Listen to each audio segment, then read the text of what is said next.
From their curious writings made upon cuneiform blocks, there are endless areas of intrigue when it comes to ancient Mesopotamia, a fascinating and rare civilization which had an equally striking appearance, often adorned with trinkets, with tightly braided, often thick flowing hair, with royals regularly depicted as giants.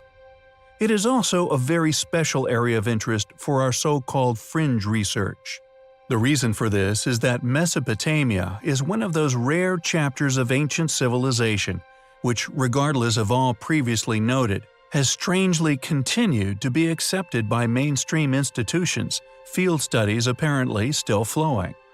As previously mentioned, this astonishing, and we feel far older than currently claimed civilization, is drenched with marvels of seemingly impossible ancient craftsmanship, many of which near impossible to explain in regards to currently claimed history.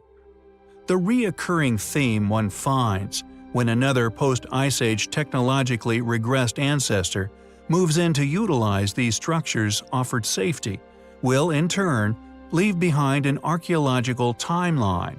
This then allows for an inaccurate and often blatantly ignorant dating, but to muddy said waters, are then met with a detailed, competent reconstruction of said lifestyles, religious beliefs, systems, etc., all in regards to a permitted ancestor, rather than any details or logical explanation as to their technologies or constructions.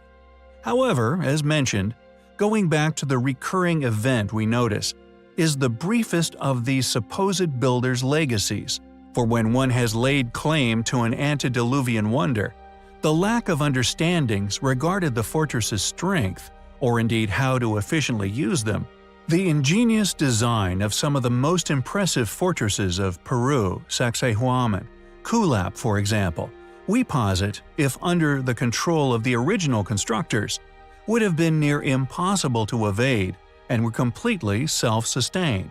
Yet the academically claimed builders all seem to conveniently fold within less than a few centuries at most. However, the subject of most importance, and currently the most compelling exhibits of an ancient advanced civilization, is the nature of many of the artifacts, either recovered or now documented as having been depicted across much of their stone-cut artwork, and across Mesopotamia, notably the Assyrian civilization. They had achieved levels of technological sophistication simply impossible to have achieved in the brief, currently attested chronological life of said civilizations.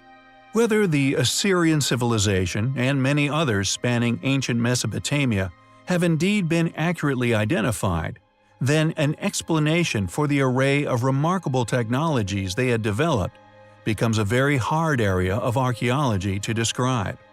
Scuba divers, secret teachings, sophisticated levels and practices of law and healthcare, and most notably, and indeed the most vital section of the civilization's skill set, their intimate understandings that lay within their ability to create irrigation and agricultural systems, which rival even those of the modern day.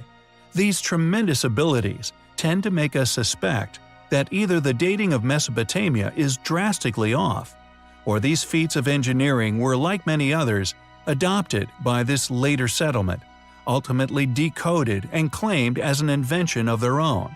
Astonishing legends of the past, accompanied by an astonishing level of sophisticated astronomical knowledge, is another crucial factor which not only indicates what we are attesting, but what we feel could have only come from an extremely old source, tributes to which seemingly found incorporated into nearly all surviving relics.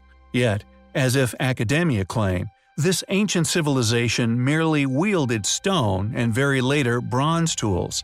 The question is, how did they create such astonishing ancient ruins?